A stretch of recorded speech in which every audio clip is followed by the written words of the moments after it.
Mesdames, Messieurs, très heureuse de vous retrouver pour cette édition du Point de l'économie. Ouvrons cette session par l'information relative à l'audience qu'a accordée ce 16 juillet 2024 le ministre du Travail et de la Sécurité sociale au président du GECAM, Célestin Tawamba. Au cours de cet entretien, il était question de faire une rétrospective sur le climat des affaires dans le pays. Le GECAM veut avoir un regard sur la gestion de l'économie du pays, changer de paradigme sans pour autant mettre en mal l'État. Pour Célestin Tawamba, président du groupement des entreprises du Cameroun, instaurer le dialogue public-privé ne se limite pas à des audiences avec les membres du gouvernement, mais il faut un cadre, un processus, une feuille de route et une réelle volonté politique.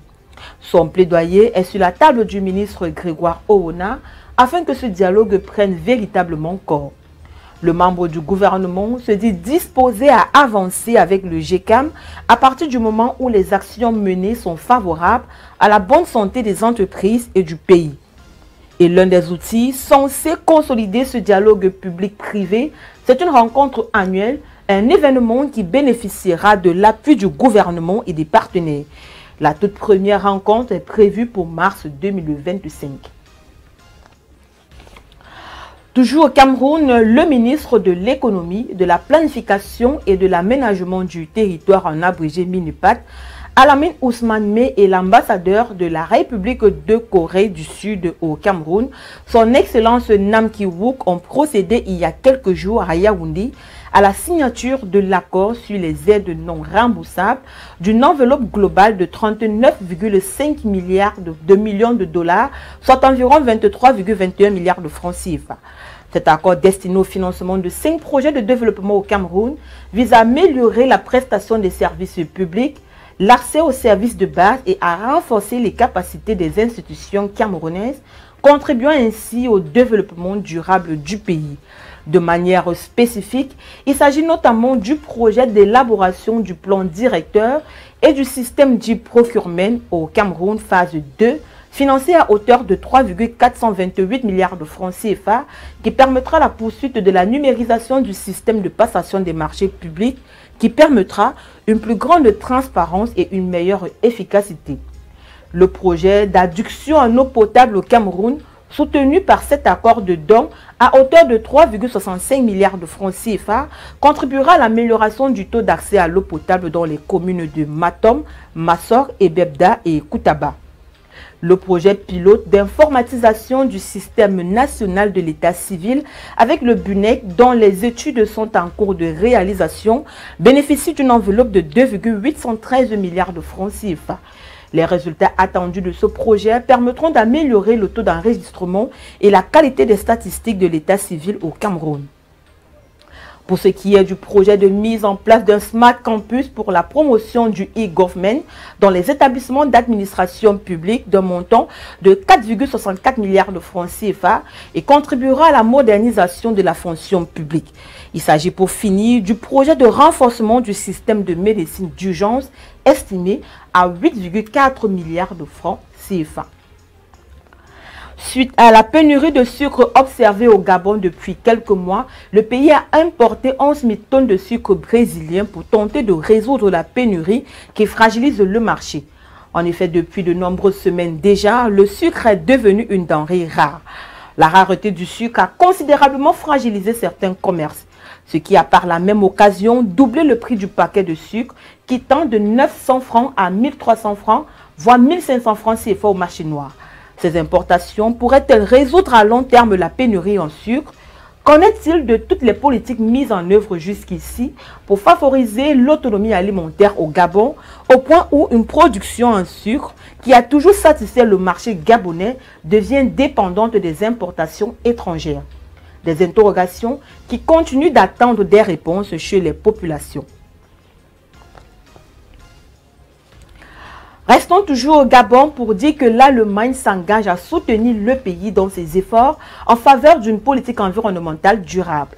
C'est ce qui ressort de l'audience accordée le 12 juillet dernier à l'ambassadeur de la République d'Allemagne près de la République gabonaise, accompagné du directeur de la coopération internationale au ministère fédéral de l'environnement, Jürgen Kinhorst.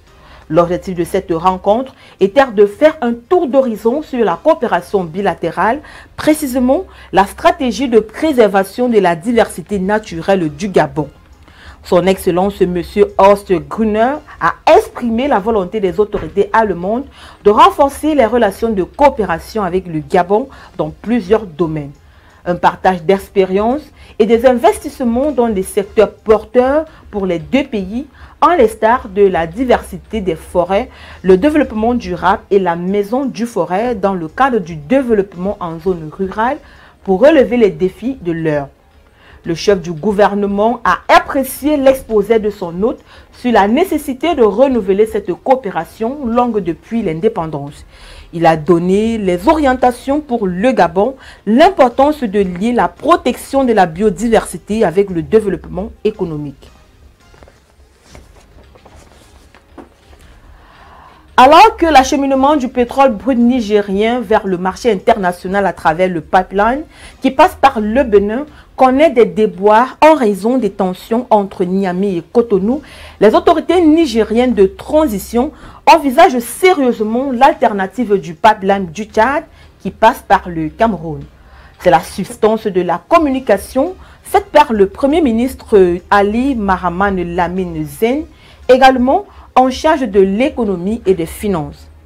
À cet effet, un comité sera prochainement mis en place pour étudier la proposition tchadienne qui a été exprimée par la mission dépêchée à Niamey le 30 mai dernier par le président tchadien Mahamat Idriss Déby Itno.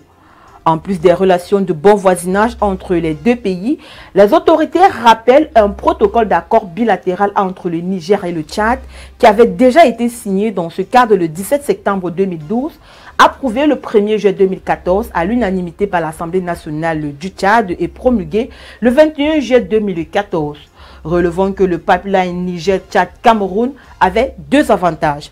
La CNPC, qui exploite le pétrole du Niger, est aussi le même opérateur qui se retrouve sur le pétrole tchadien, ce qui facilite largement l'organisation du travail, notamment d'un point de vue du protocole technique. Ensuite, les champs pétroliers du Niger sont dans la partie frontalière avec le Tchad. Et dans la construction du pipeline, le Niger aura juste à construire le tronçon de 600 km pour rejoindre le pipeline tchadien. Ce qui constitue en effet un avantage appréciable contre un tronçon de près de 2000 km pour le pipeline Niger-Bénin.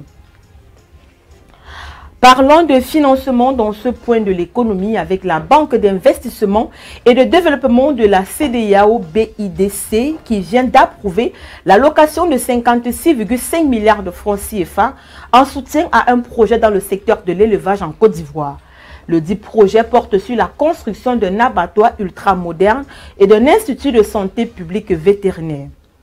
Si des détails supplémentaires n'ont pas été relevés, on sait que cet appui financier de la BIDC vise à soutenir la politique nationale de développement de l'élevage, de la pêche et de l'aquaculture PONADEPA.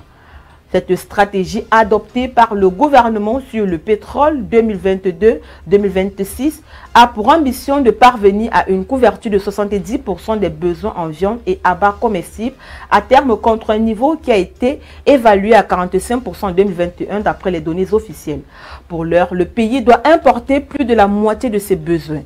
En ce qui concerne la santé animale, PONADEPA a pour objectif de parvenir à une couverture vaccinale de 80% du cheptel en vue d'assurer le contrôle des maladies animales prioritaires contre un niveau évalué à seulement 6% en 2021.